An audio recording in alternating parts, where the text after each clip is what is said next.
Welcome to the Hair Loss Show. Dr. Russell Knudsen and Dr. Vikram Jayaprakash discuss issues relating to hair loss and the medical and surgical treatment of hair loss in both men and women. Hi everybody, welcome to the Hair Loss Show.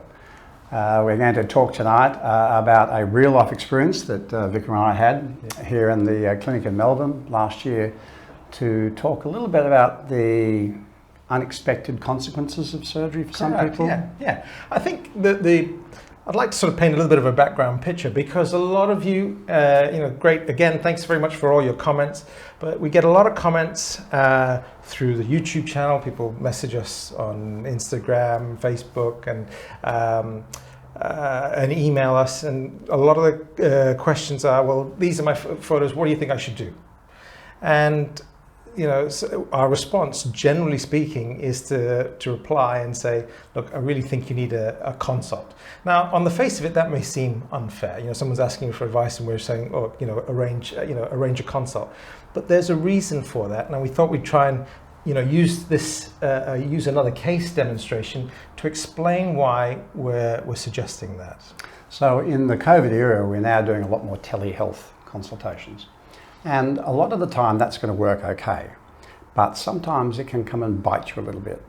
And the experience that we're going to describe to you today is about a patient of ours who had had a successful surgery with us, was scheduled in a few months prior for a second surgery, and when he arrived on the morning of the surgery and I examined him in the pre-op room, I was alarmed to see a change in the area that we had previously operated on, and it now had all of the appearances of what we call a scarring alopecia. And what I mean by that is the skin was shiny.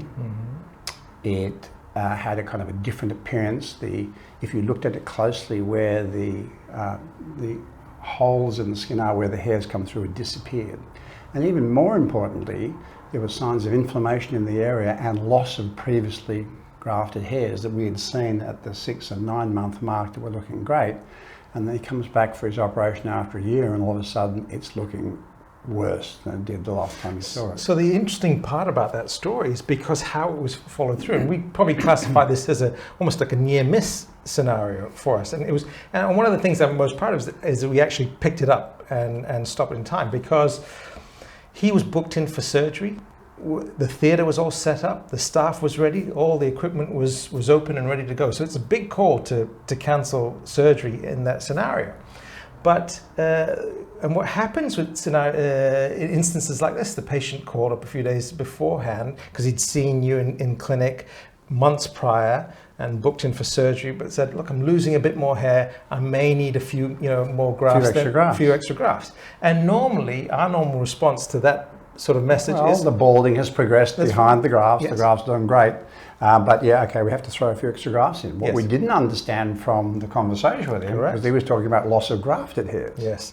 So if we look at this, and we'll try and get some pictures up on the screen for you, because these are not always the clearest images.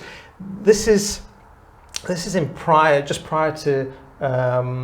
On the day when he was scheduled to have surgery. So he'd come in for his operation. Previously, he had transplanted grafts in the two corner areas, here and here. But you can see it's a little bit thin in that section, there's a little bit thin in that section. In this picture, it's even more clear. It's thin in that area, but you can also see there's redness there. Now, the goal of this is not to teach people how to diagnose a scarring alopecia.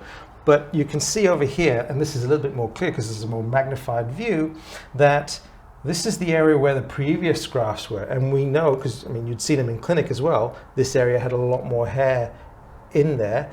But he had said, oh, look, I'm losing the hair behind the grafts, thinking that this was the only area that was transplanted. But actually, what had happened was the disease process had chewed away the grafts in that area. Now, this is a rare complication of surgery where patients have successfully going grafts and then the grafts start to disappear, but it has been described in the literature.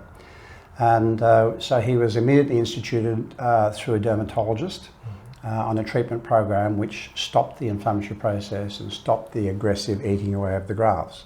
And that was some 8 months ago. And there's been no deterioration in his status over the last 8 months. So if we get him out for a few more months on treatment and we think that we've got control of it, then he's very keen, obviously, to have some more grafts. But our goal is not to have the second lot of grafts fail. So for people that have this particular condition, which so what would have happened if we'd operated on the day and operated in there and gone, oh look, that's empty, we can fill that area? Yeah, most of the grafts would have failed.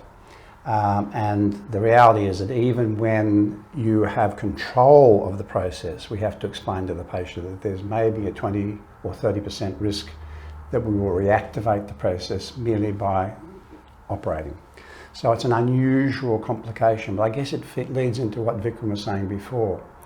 There is a plethora now of online consultation forms where people say, well, what's your pattern of hair loss most likely by, to this diagram, tick.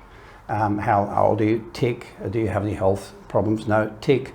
Okay, so now we've got this information, we're going to design a treatment program for you. And that's without having seen the patient. So it's one of the real reasons that we continually say to people, we might be able to do our initial consultation with you as a telehealth consultation, because we get lots of people that don't live in our home cities or don't live where we travel. And so we can do that. But at some stage, we need to put eyes on the patient to make sure that what we think we see on the video is what we're seeing in real life. There are mimickers of baldness out there. So one that springs to mind is diffuse alopecia areata. This also mimics baldness, because if he hadn't had that grafted, but he had some natural hairs in there, for example, and they were eaten away in that pattern at the front, they would thought, okay, that's baldness. You know, what else could it be? And the answer is it could be something else. So it is very important to get a clinical examination relatively early in the process. Maybe not the first consult, but certainly not too far after that. And I think the take-home message really is not assume that if you're losing hair, it's male pattern hair loss, right? So because things like this happen, and it's where we're seeing more and more of cases like this. Yes. And this was the case that we had seen before, was perfectly fine before. We had operated on him, the grafts had grown beautifully, you'd seen him post-operatively, he wanted a little bit more density after the fact, and then obviously this process had occurred in that interim between seeing you and coming into theatre. And I sometimes think of it because sometimes you get blinders on, don't you, when you're in that sort of operating mode. The patient's coming in and we need to plan that. And really for our female viewers as well, in the last 30 years, there's been an explosion in women losing hair around the hairline and down in front of the ears with a scarring alopecia that mimics this, and we think it's a variation of this going on. It's called frontal fibrosing alopecia, something that was only described in the literature in Australia, first in the world, in 1993. But now we're seeing it everywhere in the world, and the mystery is why. We don't know why suddenly there's a big evidence for this. As Vikram said, there's an increasing incidence of these scarring alopecias, and we don't really know why. There are theories that it might have something to do with ingredients in sunscreens. We don't really know the answer. All we know is it's an inflammatory process, and it can mimic hair loss in both men and women that you would think was a normal aging or a hormonally based hair loss.